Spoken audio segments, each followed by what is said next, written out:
everyone, welcome to my channel. So today's vlog is all about outing with my friends. So আমি রাস্তায় ready হয়ে দাঁড়িয়ে রয়েছি গরমের মধ্যে টোটোর জন্য, এদিকে টোটো পাচ্ছি না। সো অ্যাট লাস্ট আমি একটা টোটো পেয়ে গেছি। এবার এই টোটোতে করে আমি চুল ঠিক করতে করতে স্টেশনেও পৌঁছে যাব। আর সাইড ভিউটাও দেখছি, তোমাদেরকেও দেখিয়ে দিলাম। সো এই যে আমি বারাসাত স্টেশনে পৌঁছে গেছি, ওই যে আমার ট্রেনটা দাঁড়িয়ে রয়েছে। ট্রেনটা ফাঁকাই, কারণ এটা হচ্ছে বারাসাত টু বনগাঁ লোকাল, তাই ট্রেনে সেরকম খুব একটা ভিড় নেই। তো এদিকে হঠাৎ করে মাঝ রাস্তায় বৃষ্টি শুরু হয়ে গেল। এই বৃষ্টি এনজয় করতে করতে আমি যাচ্ছি। এরই মধ্যে আমার ফ্রেন্ডরা আমায় কল করে বলে রাস্তায় নাকি অ্যাক্সিডেন্ট হয়েছে। তো আমি টেনশনের মধ্যেই গেছি কী হয়েছে সেটা দেখতে।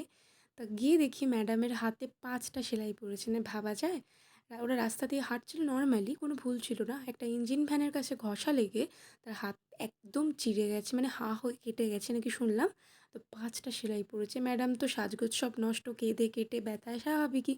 তো এদিকে আমরা এবার গোবরডাঙ্গা হইচই রেস্টুরেন্টে পৌঁছে গেছি। আমরা 3জনই আছি, আমার বন্ধু একটা বান্ধবীকে আনতে গেছে। তো তারপর এই কিরকম ফিলিং হচ্ছে আমাকে জিজ্ঞেস কর, আমি জানি। বলবো নর্মাল গেল এরকম ধাক্কা লাগলো, এরকম হয়ে গেল, তারপর ওকে তারপর থেকে সারা রাস্তা নাচতে নাচতে এসছে। আমাকে যখন সেলাই করছে খুবই টর্চার করেছে, এত টর্চার করেছে আমি যা প্রকাশ করতে পারবো না। প্রচুর কান্না করেছে। আমার কিছু বলার নেই। তারপর এই জন্য বলতে হয় আমাকে খাওয়াতে হয়। তাহলে এরকম তারপর পাক্কা এখানেও ঝরবে। টাচ করা যাচ্ছে না, যখন যে সো সেলাই শুনলে করছে তো এখানে মানে টাচ অবস্থা করাটাকেও থেকে কান্না হাসবো না দুঃখও জানি না। এদিকে ম্যাডামের আবার চুল বেঁধে দেওয়া হচ্ছে।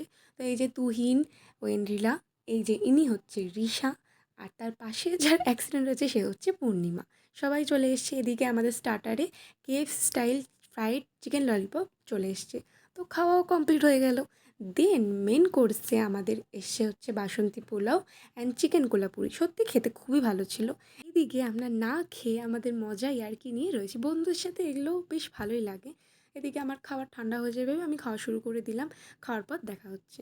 তো খাবারের পর আমার ট্রেনের জন্য লেট হয়ে যায়, আমি আর ভিডিও শ্যুট করতে পারিনি। আমি চলে এসেছি। এই যে বনগাঁ লোকালে ভিড় দেখতে পাচ্ছ তো, মানে ভীষণই ভিড়। তো এদিকে আমি ট্রেন থেকে নেমে ঘরের রাস্তায় চলে এসেছি। ওয়েদারটা দারুণ ছিল, সত্যি কথা বলছি ব্যাপক।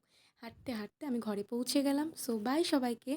আজকের ব্লগটা কেমন লাগলো কমেন্ট করে জানিও। ভিডিওটাতে একটা লাইক করে দিও, চ্যানেলটা সাবস্ক্রাইব করে দিও।